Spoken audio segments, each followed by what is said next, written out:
আজকের ওয়েদারটা শুধু দেখো, একদম মানে মেঘলা ওয়েদার। সারাটা দিন আজকেও বৃষ্টি হয়েছে, কালও কিন্তু সারাটা রাত বৃষ্টি হয়েছিল। আর আজকের অবস্থা, আজকে তো একটু রোদের দেখাই পাইনি। তো নমস্কার, আমি Bithi, welcome to my channel Rai daily blog. কেমন আছে সবাই? আশা করছি অনেক ভালো আছো, আর যে যেখানে আছে একদম ঈশ্বরের কৃপায় সুস্থ আছো। এখন করে সকালের দিকটা এতটা ব্যস্ত থাকতে হয়, যেহেতু বিকালবেলা মন্দিরে যাওয়ার ব্যাপার আছে, সেই জন্যই বলতে পারো সমস্ত কাজগুলো ঝটপট করে আর কি করে নিতে হবে। তো সেই জন্য আমি সকাল থেকে কোনো রকম আর ভিডিও শ্যুট করার সময় পাইনি। তো এই যে দুপুরের বেলা থেকে আর কি ভিডিও স্টার্ট করেছিলাম। এখন এই যে বাবার খাবার বেড়ে নিয়েছি, আর এদিকে আরিয়ানকেও খাইয়ে দেবো। আর এদিকেও দেখো দুটো পাখা নিয়ে হাওয়া করছে আর বলছে কি আরাম। তো যাই হোক, তারপর কিন্তু বাবাই খেয়ে নিয়েছিল, আর এদিকে আরিয়ানকে খাইয়ে আমরাও সবাই খেয়ে নিয়েছি। আর তারপরে এই যে বেসিনে অনেকগুলো বাসন পড়েছে, তো সেগুলো এখন ধুয়ে নিচ্ছি। আর আজকে না আরিয়ান এতটা বিরক্ত করছিল খাওয়া নিয়ে, মানে ওর শরীরটা আর কি একটু ভালো হয়তো লাগছিল না, আজকে খেতেও চাইছিল না। তো যাই হোক, খাওয়ানো নিয়ে আজকে প্রচুর বিরক্ত করেছে, খেতেই চাইছিল না, তবে একটুখানি খেয়েছে। অনেক চেষ্টা করলাম খাওয়ানোর, কিছুতেই খেতে চাইছিল না। এই সময় তো বুঝতে পারিনি, বিকালের দিকে মানে সন্ধ্যার আগটা দিয়ে আর কি নাক দিয়ে সমানে ওর জল পড়ছে আর হাঁচি দিচ্ছে, প্রচুর পরিমাণে ঠান্ডা লেগে গেছে। আগের দিন তো ওরকম আর কি দুপুরে খাওয়া মানে সকালবেলার দিকটা ওই ভ্যাকসিন দিতে নিয়ে যাব, তখন তো ওরকম হালকা একটু নাক দিয়ে জল পড়েছিল।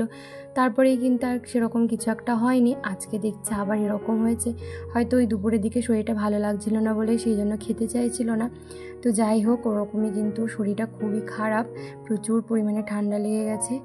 তো যাই হোক, দেখা যাক, একটা দিন করি, নাহলে ডাক্তার দেখাতে হবে, আবার ওষুধ খাওয়াতে হবে। তো যাই হোক, ভাব তো দেবই, তার সাথে তুলসী পাতার রসটাও খাওয়াবো। আগে তো ঘরোয়া ট্রিটমেন্ট শুরু করব, তারপরে যদি না কমে তাহলে ডাক্তারের কাছে নিয়ে যাব। তো যাই হোক, তোমাদের সাথে কথা বলতে বলতে দেখো আমার বাসনগুলো কিন্তু ধোয়া হয়ে গেছে। আর বাসন ধুতে ধুতে কিন্তু আমি আর কি ওইদিকে না আরিয়ানের জন্য জল গরম করতে দিয়েছি, মানে বাসন ধুতে ধুতে আর কি জলটাও ফুটে যাবে আর আমি ফ্লাক্সে ঢেলে নিতে পারবো। সেই জন্য আর কি প্রত্যেক দিনে আমি আর কি দুপুরে যখন খাওয়া দাওয়ার পরে টেবিল পরিষ্কার করা, বাসন ধোয়া, এই সমস্ত করতে করতে এদিকের কাজগুলো আর কি একটু গুছিয়ে নিই, যাতে সন্ধ্যাবেলায় আমাকে আর কি দৌড়াতে না হয়। মন্দির থেকে আসার মানে সন্ধ্যাবেলার পরে মন্দির থেকে আস্তে আস্তে অনেকটাই কিন্তু দেরি হয়ে যায়। তারপরে তো সবাইকে চা করে দেওয়া, সেই সমস্ত বাসনপত্র ধোয়া, তো এগুলো করতে করতে কিন্তু অনেকটাই তো দেরি হয়ে যায়। তারপর আরিয়ানকে খাওয়ানো থাকে, ওকে ঘুম পাড়ানো থাকে, সেই জন্যই বলতে পারে এই কাজগুলো একটু গুছিয়ে রাখছি। আর এর সাথে কিন্তু এখন আটাটাও মেখে রাখবো। এখন তো টুকিটাকি কাজকর্ম বলতে পারো, সেই জন্যই কিন্তু আর কি তোমাদের সাথে শেয়ার করতে পারছি। তবে সারাদিনে এত দৌড়ে দৌড়ে কাজ করতে হয় না, কি বলবো, মানে মনে হয় না যে আমি ক্যামেরা নিয়ে একবার এদিকে যাই একবার ওদিকে যাই। তো বুঝতেই পারছো, যতক্ষণ আমি আর কি এই সমস্ত করতে যাব ততক্ষণ কিন্তু আমার কাজগুলো আর কি ঝটপট করে করে নিতে পারবো। সেই জন্য সকাল থেকে আর কোনো রকম ভিডিও করিনি। তারপরে আজকে যা অবস্থা হয়েছিল কি বলবো, আমার ভিডিও এডিটিং করা আপলোড করতে করতে আজকে অনেকটাই দেরি হয়ে গেছিলো। তোমাদেরকে মানে কালকে যে ভিডিওটা আমি আর কি ছেড়েছি তোমরা দেখেছো আর কি, বলছিলাম ভয়েস ওভার দিতে এতটা অসুবিধা হচ্ছিল কালকে, কি বলবো।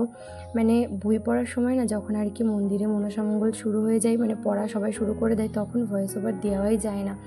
এত পরিমাণে চারিপাশ থেকে আর কি আওয়াজ আসে, রন্টিটুগুলো মানে এক একজন আসে বাড়িতে, আর রন্টিটুগুলো চিৎকার করে, বাইরের কুকুরগুলো চিৎকার করে, বুঝতেই পারছো।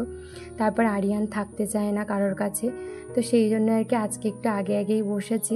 তারপরেও প্রচুর কাজকর্ম রয়েছে, মানে সারাদিনে এত কাজ থাকে না, তার মাঝখানে ভয়েস ওভার দিতে বসা মানে খুবই আর কি অসুবিধা হয়ে যায়।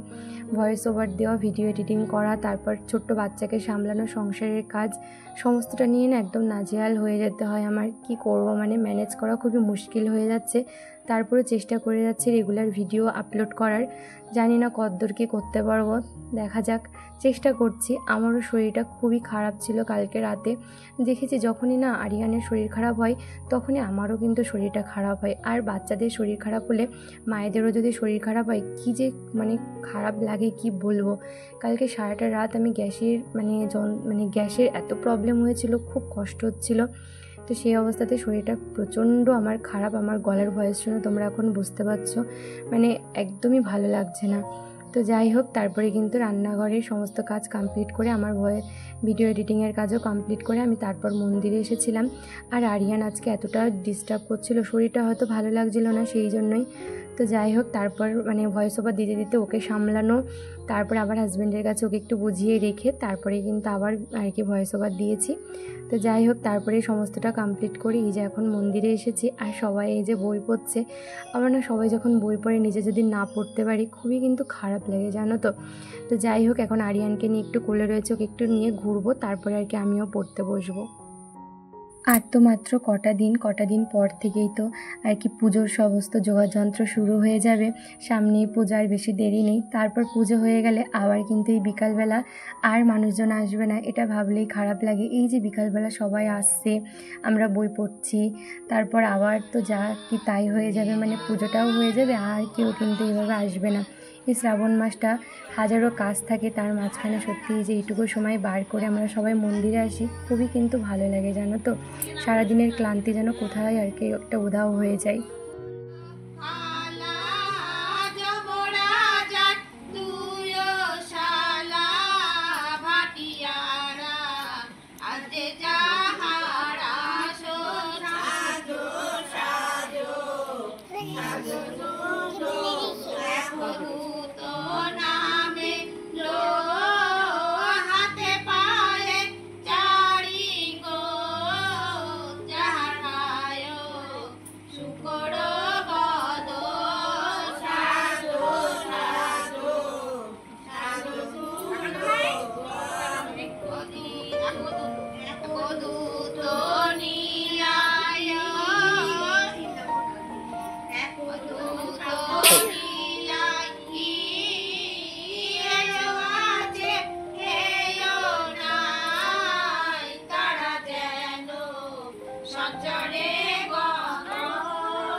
ও থাকলে পড়া হবে না।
আজকে অনেকটা দেরি করেই কিন্তু মন্দিরে এসেছিলাম, অনেকটাই দেরি হয়ে গেছিলো, কিন্তু যাই হোক তারপরে কিন্তু অনেকটা সময় বই পড়তে পেরেছিলাম, ভীষণই ভালো লাগছে। আর এখন কিন্তু সন্ধ্যা লেগে গেছে, তো এখন সন্ধ্যা দেওয়া হবে। আর এই মনসামঙ্গল মানে পাঠের মধ্যে না কিছু কিছু অংশ মানে কিছু কিছু লাইন এতটা কঠিন আর এতটা বড় থাকে, মানে ছোট ছোট লাইনের মাঝখানে কিছু কিছু বড় অংশ থাকে, বড় লাইন থাকে, সেগুলো না মেলানো আমাদের জন্য মানে আমরা তো এত ভালোভাবে করে পড়তে পারি না। মা যেমন সুন্দর করে মিলিয়ে ফেলতে পারে, আমরা কিন্তু এখনও অবধি এতটা ভালো আমি মেলাতে পারি না। আর আর কি ভুল হয়ে যায়, তখন আমি চুপ করে যাই যখন মেলাতে পারি না।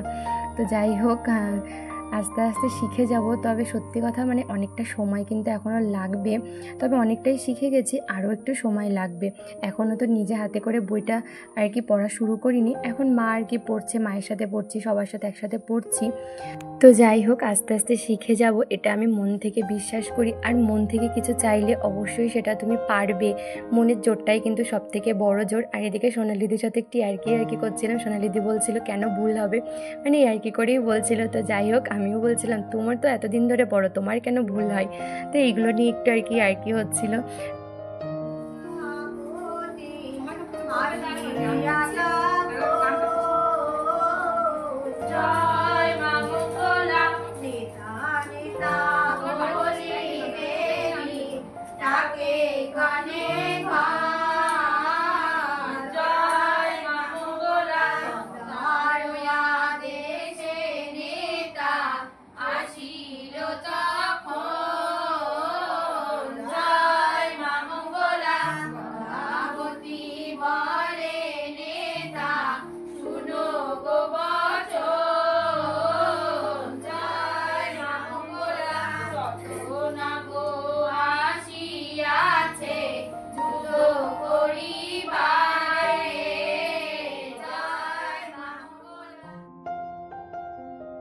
আর এরই মধ্যে কিন্তু মন্দিরে সন্ধ্যা দেওয়া হয়ে গেছে, আর আমি সন্ধ্যার পরে সোজা চলে এসেছি চা বানাতে।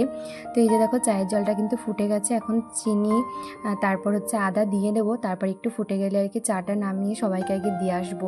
তো সন্ধ্যার পরে তো আর কি বেশিক্ষণ তো বই পড়া হয় না, তারপর তো যে যার মতন বাড়ি যাবে, মনে করো সন্ধ্যা দেবে, সবাই তো বাড়িতে আর কি সন্ধ্যা দেওয়া আছে, তো সেই জন্য সবাই তাড়াহুড়ো করে।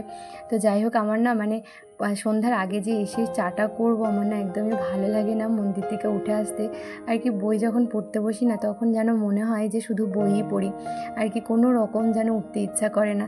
এদিকে তো চাটাও করতে হবে। তো যাই হোক সন্ধ্যার পরেই চাটা করতে চলে আসি ঝটপট করে, কিন্তু আর কি জলটা বসিয়ে সমস্ত কাপগুলো গোছানো এগুলো আর কি করতে থাকি, তারপর বিস্কুট আনা সমস্তটাই টেবিলে আনি। আর এখন যেহেতু রান্নাঘরে আর কি রান্না করা হয় না, তো ওই জন্য কিন্তু আরও অনেকটা অসুবিধা হয়, সমস্তটা টেনে আর কি সব এখানে নিয়ে আসতে হয়।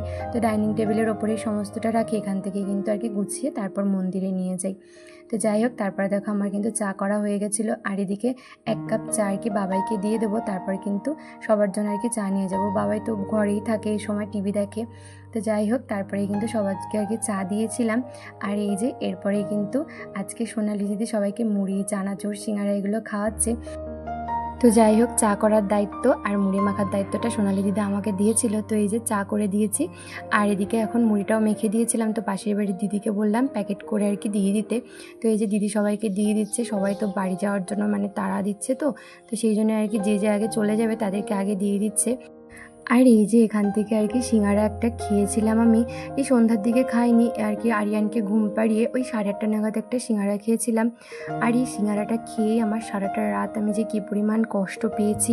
আসলে আমার সিঙ্গারা একদমই সহ্য হয় না, আমি সিঙ্গারা খাই না, আমার ভালোও লাগে না, আমি খাই না। কালকে কি মনে হলো সিঙ্গারাটা খেয়েছিলাম, আর সিঙ্গারা খেলেও তরকারি তো একদমই খাই না, কালকে তরকারিটাও খেয়েছি, ব্যাস আমার সারাটা রাত আমি যে কী কষ্ট পেয়েছি। তার সাথে আরিয়ান সারাটা রাত ঘুমাতে দেয়নি, প্রচণ্ড বিরক্ত করেছে ও, মানে 2:30 থেকে শুরু করেছে বিরক্ত করা, কান্নাকাটি।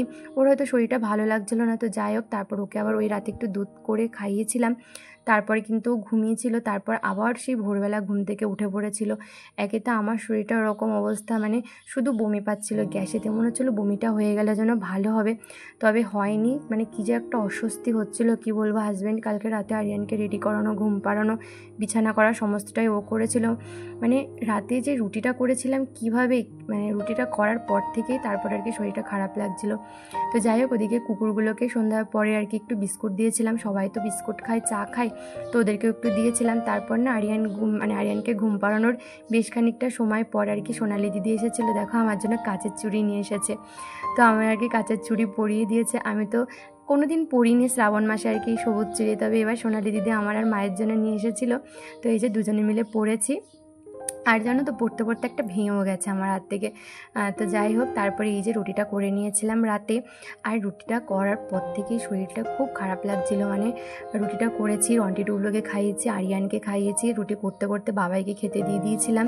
তারপর যখন আমাদের খাবারগুলো আর কি বাড়বো তখন না একদমই শরীর আর চলছিল না। তো আমি আর রুটি খেতে পারিনি, একটুখানি ভাত খেয়েছিলাম। তারপর থেকেই মানে যেন খেয়ে যেন আরও কষ্ট হচ্ছিল। খাবো না সবাই জোর করে আর কি বললো খেতে, একটু ব্যাস খাওয়ার পরে যেন আরোই কষ্ট হচ্ছিল। তো যাই হোক, চলো বন্ধুরা, আজকের ভিডিওটা তাহলে এই পর্যন্তই থাকলো। দেখা হচ্ছে নেক্সট ভিডিওতে। ভিডিওটার কোনো অংশ তোমাদের যদি একটু ভালো লেগে থাকে তাহলে একটা লাইক করে দিও। চলো, টাটা।